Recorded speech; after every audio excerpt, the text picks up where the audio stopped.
માણસને મૂંઝવતા 3 પ્રશ્નો. હું ક્યાંથી આવ્યો, હું શા માટે પૃથ્વી પર છું અને હું ક્યાં જઈ રહ્યો છું. મિત્રો, આ 3 પ્રશ્નોના ઉત્તર જો તમારે મેળવવા હોય તો તમને આ 3 પ્રશ્નોના ઉત્તર પવિત્ર શાસ્ત્ર બાઇબલમાંથી મળે છે.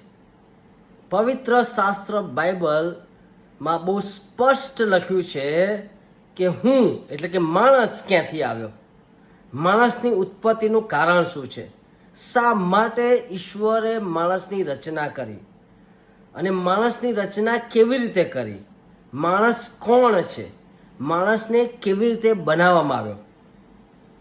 બીજો પ્રશ્ન, હું શા માટે પૃથ્વી પર છું. કેટલાક લોકો એવું માને છે કે તેઓ ધન કમાવા માટે છે. કેટલાક લોકો કદાચ માનતા હોય કે હું બાળકોના ઉછેર માટે છું.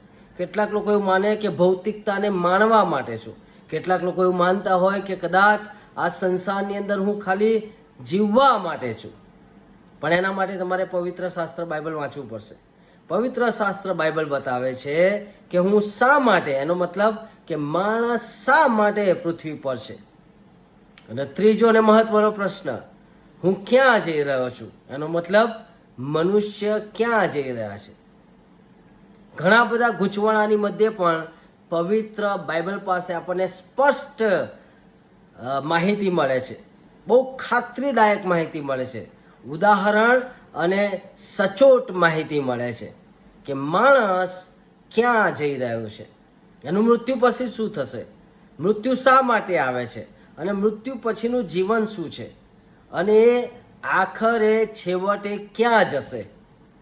તો મિત્રો, આ 3 પ્રશ્નોના ઉત્તર તમારે જોઈએ છે તો ખરેખર તમારે આ 3 પ્રશ્નોના ઉત્તર જોઈએ છે તો પવિત્ર શાસ્ત્ર બાઇબલ વાંચવાનું શરૂ કરો. પવિત્ર શાસ્ત્ર બાઇબલમાં તમને અનોખી અને બહુ જ અસરકારક બાબતો જાણવા મળશે. જો તમારી પાસે બાઇબલ નથી તો લેટ અસ નો, અમને જણાવો, અમે તમને એના માટે વ્યવસ્થા કરીશું. પણ આ પ્રશ્નોના ઉત્તર તમે મેળવીને રહો. અને જો આ પ્રશ્નના ઉત્તર તમને મળશે, તમારી જીવનશૈલી બદલાશે, તમારી રીતભાત બદલાશે, તમારા વલણમાં, તમારી રીતભાતમાં, એ દરેકમાં બહુ જ મોટો ફરક પડશે અને તમને આ જીવન જીવવા જેવું લાગશે. અને માટે હું તમને કહું છું, પવિત્ર શાસ્ત્ર બાઇબલ વાંચવાનું શરૂ કરો. અને આ પવિત્ર શાસ્ત્ર બાઇબલ જો તમે વાંચશો ને, એ તમને બદલી રાખશે. God bless you.